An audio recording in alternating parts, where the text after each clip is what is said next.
Assalamualaikum warahmatullahi wabarakatuh. Halo semuanya, perkenalkan nama saya Sarah Maulidia Natasha dengan NIM 1090825300023 dari kelas S1 IF 1305. Jadi di video ini saya akan menjelaskan algoritma pencarian faktor persekutuan terbesar atau FPB menggunakan flowchart seperti ini. Baik, langsung saja kita implementasikan. Baik, jadi langkah pertama kita akan memulai programnya menggunakan fungsi main. Nah, jadi fungsi main ini ada pada simbol oval berwarna ungu ya. Dan ini adalah titik awal dari program dan semua proses itu akan dimulai dari sini. Selanjutnya kita akan mendeklarasikan 3 buah variabel, yaitu ada variabel A, B, dan T yang bertipe integer.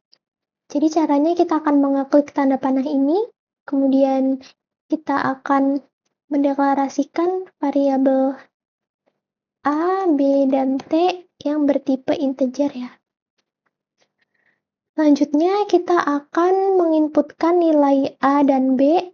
Jadi kita pilih input. Yang pertama kita akan menginputkan nilai A dulu, dan yang kedua kita akan menginputkan nilai B.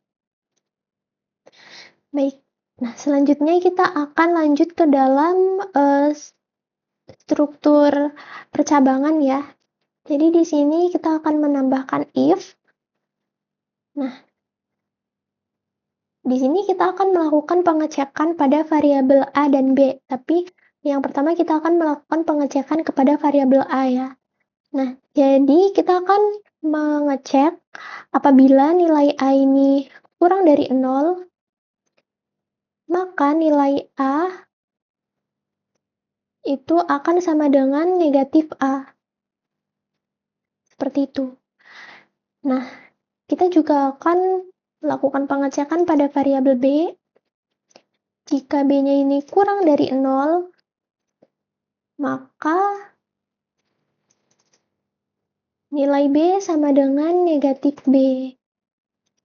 Nah, jadi di sini misalkan kita memasukkan nilai A-nya ini adalah min 1. Nah, min 1 ini kan kurang dari 0. Maka itu akan diubah menjadi plus 1 di sini. Tetapi jika kita masukkan nilai A-nya ini adalah 3, 3 ini kan lebih dari 0.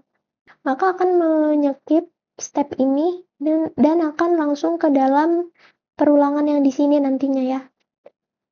Sama saja, apabila kita memasukkan nilai B-nya ini minus 2, itu minus 2 akan diubah menjadi plus 2 di dalam sini. Tetapi apabila kita masukkan nilai B-nya ini 4, nah itu akan menyekip proses ini ya. Selanjutnya kita masuk ke dalam perulangan. Untuk perulangannya di sini saya menggunakan while loop. Nah, jadi perulangan ini akan terus berjalan selama B tidak sama dengan 0.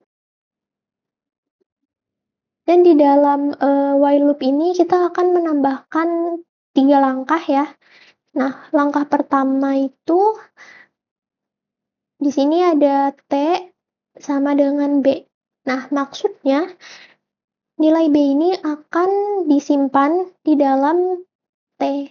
Jadi T ini ibaratnya adalah penampungan ya, tempat sementara untuk menyimpan nilai B. Nah, langkah kedua kita akan menambahkan nilai B itu sama dengan A modulo B. Nah, ini tuh maksudnya kita akan mencari sisa bagi dari A dibagi B, lalu kita akan memasukkan sisanya ke dalam B. Kemudian langkah ketiga kita akan menambahkan variabel A itu sama dengan T. Nah, maksudnya kita akan mengambil nilai yang disimpan di dalam T yang tadi itu akan kita masukkan ke dalam variabel A, seperti itu. Nah, jadi dari sini kita bisa tahu nih, jika kita memasukkan nilai A dan B-nya ini lebih dari 0, maka akan melewati step ini dan akan langsung masuk ke dalam perulangan while loop. Nah, tetapi jika nilai A dan B-nya ini kurang dari 0, maka kita akan melakukan pengecekan di sini. Seperti itu. Kemudian terakhir kita akan menambahkan output. Untuk outputnya ini kita akan menggunakan variabel A ya. Baik, mungkin ini adalah keseluruhan flowchart-nya. Nah, seperti ini. Baik, langsung saja kita running.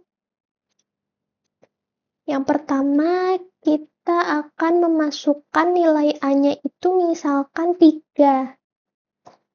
Dan nilai B-nya ini, kita akan memasukkan nilai B-nya ini misalkan 15. Maka, FPB dari 3 dan 15 adalah 3.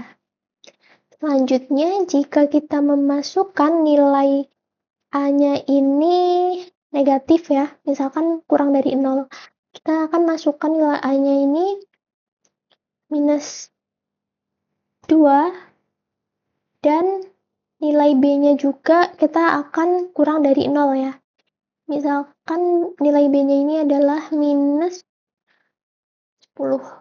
Maka FPB dari minus 2 dan minus 10 adalah 2. Nah, kenapa 2? Ya karena itu tadi. Jika nilai A-nya ini kurang dari 0, maka akan dilakukan perintah nilai A-nya ini sama dengan negatif A. Jadi, A-nya ini akan dirubah ya dari negatif menjadi positif.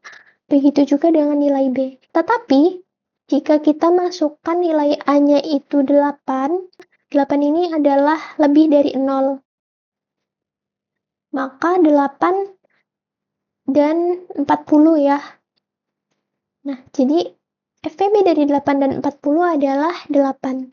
Karena ini A dan B-nya ini lebih dari 0, maka step percabangan yang ini tuh akan dilewati. Jadi langsung ke dalam perulangan yang di sini. Seperti itu. Baik, demikianlah penjelasan mengenai algoritma FPB menggunakan flowchart dari saya.